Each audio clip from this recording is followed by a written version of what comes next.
नमस्ते सबैजनालाई, welcome back to our YouTube channel. हामी फेरि पनि आइसकेका छौँ तपाईहरूलाई मनपर्ने डिस लिएर। आज चाहिँ हामीले पास्ता बनाउन गइरहेका छौँ र अब ढिला नगरी पकाउनतर्फ लागौँ।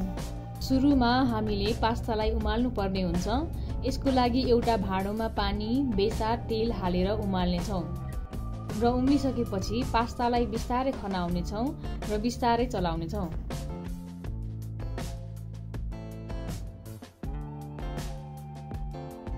अब यसलाई केही बेर पाक्न छोड्नेछौँ।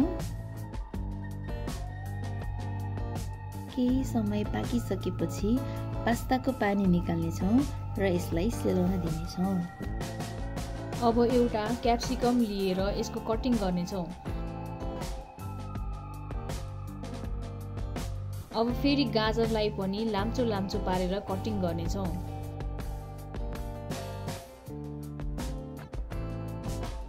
अब धनिया र खुर्सानी पनि मसिनो गरेर काट्नेछौँ।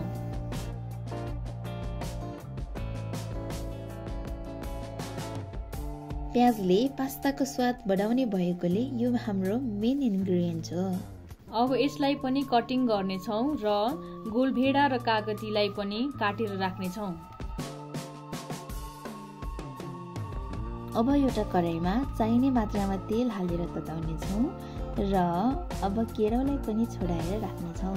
अब तातो तेलमा प्याज हालेर मजाले चलाउनेछौँ र केही बेरमा क्याप्सिकम, गाजर र केराउ हालेर केही बेर पाक्न दिनेछौँ।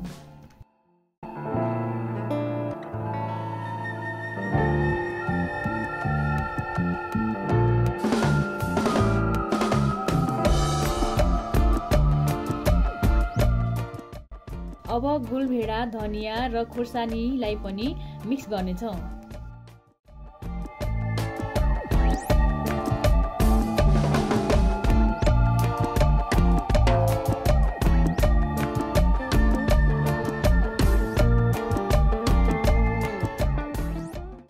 यसलाई मजाले पकाइसकेपछि स्वाद अनुसार नुन, अदुवा लसुनको पेस्ट, बेसारको धुलो, जिरा र कश्मीर मिर्चलाई राखेर एकछिन पकाउनेछौँ।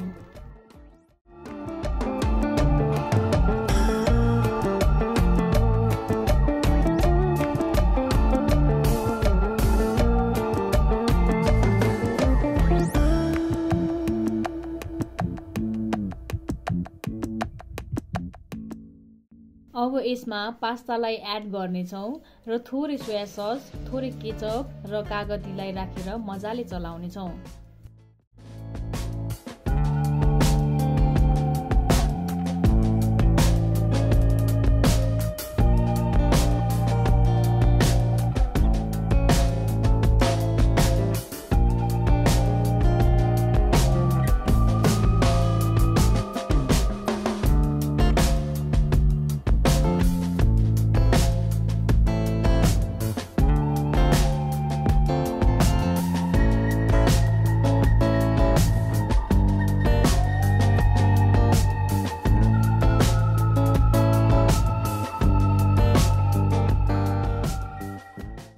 यसलाई बेला बेलामा चलाइराख्नु पर्ने हुन्छ।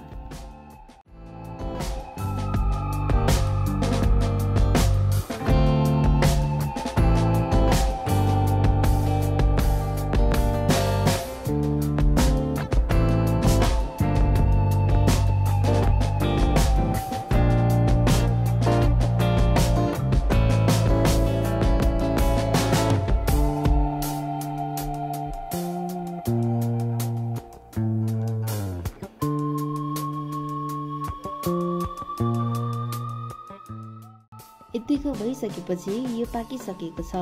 हामीले यसलाई प्लेटिङ गरिसकेका छौँ र यो एकदम मिठो रहेको छ। तपाईहरू पनि घरमा पास्तालाई खाजाको रूपमा खान सक्नुहुनेछ। Thank you.